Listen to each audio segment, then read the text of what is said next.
I am in my early 20s and currently earn more than $2.5 million in taxable income every year. This is my story.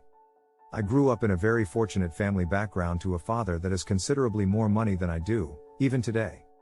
Thus, my windfall gave me significantly more independence and perspective, but it did not change my life circumstances.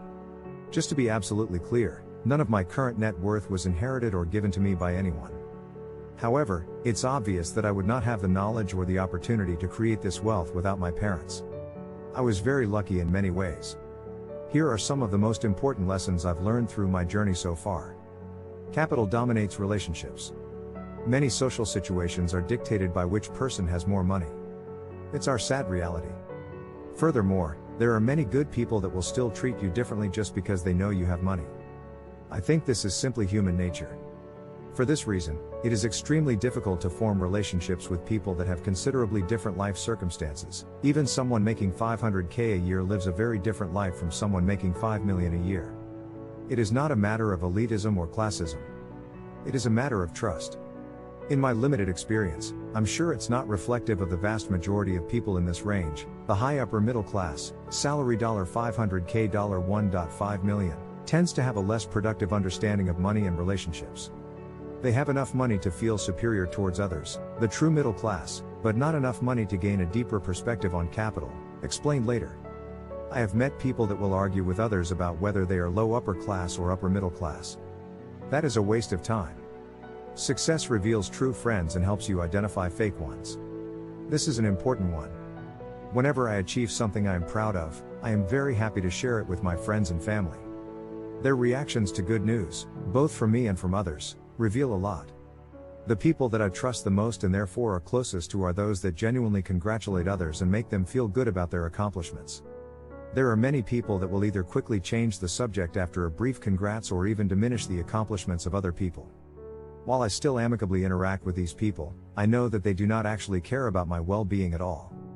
Conversely, I have made an active effort to demonstrate excitement for the accomplishments of my friends. I buy my friends drinks when they reach important life milestones and make sure they understand how unique and noteworthy their achievements are. I think those that sincerely celebrate other people's accomplishments are the ones that are truly comfortable with their life circumstances. I actually think the causal relationship between these two things is bidirectional.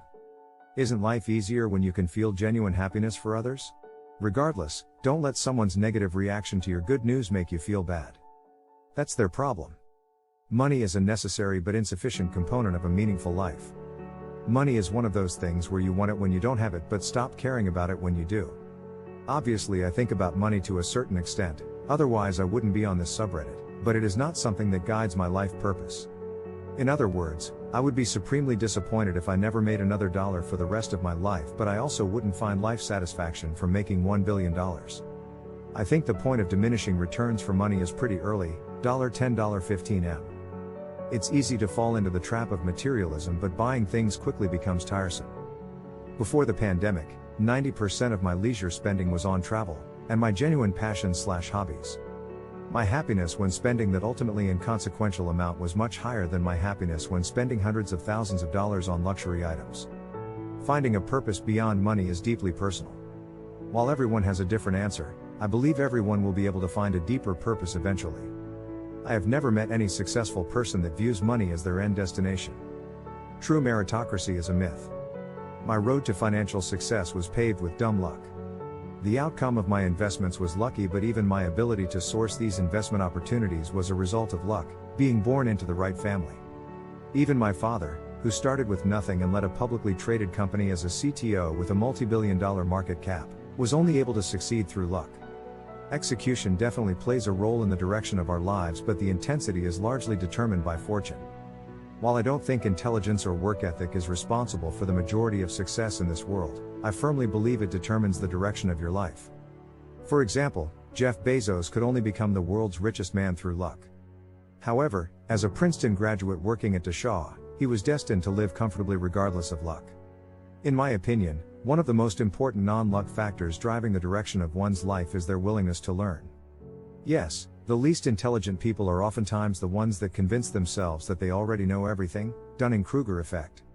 I know someone that will never admit when he does not know something. I will ask him a question and he will give me an obviously incorrect answer. If I try to dig in deeper, he will continue to provide even more incorrect, and easily verifiable, information. Unsurprisingly, he views himself as an extremely intelligent person, despite performing very poorly in university. Conversely, the smartest, and most likely to be successful, people I know are those that actively seek to learn through reading, self-instruction, and listening to those that know better. If I have any insight into how someone can become rich, it's absolutely in this bullet point. Accepting that my financial success says very little about my merit was difficult, but it also radically changed my perspective on the world. Money does not reflect one's worth, work ethic, or intelligence. Humbly remembering this has positively impacted my relationships and interactions with strangers. Furthermore, it has enlightened my thinking on charity. If the majority of my money is not rightfully earned, then I am truthfully entitled to very little of it. If you want to replicate what I did, just make sure you're arrogant and lucky.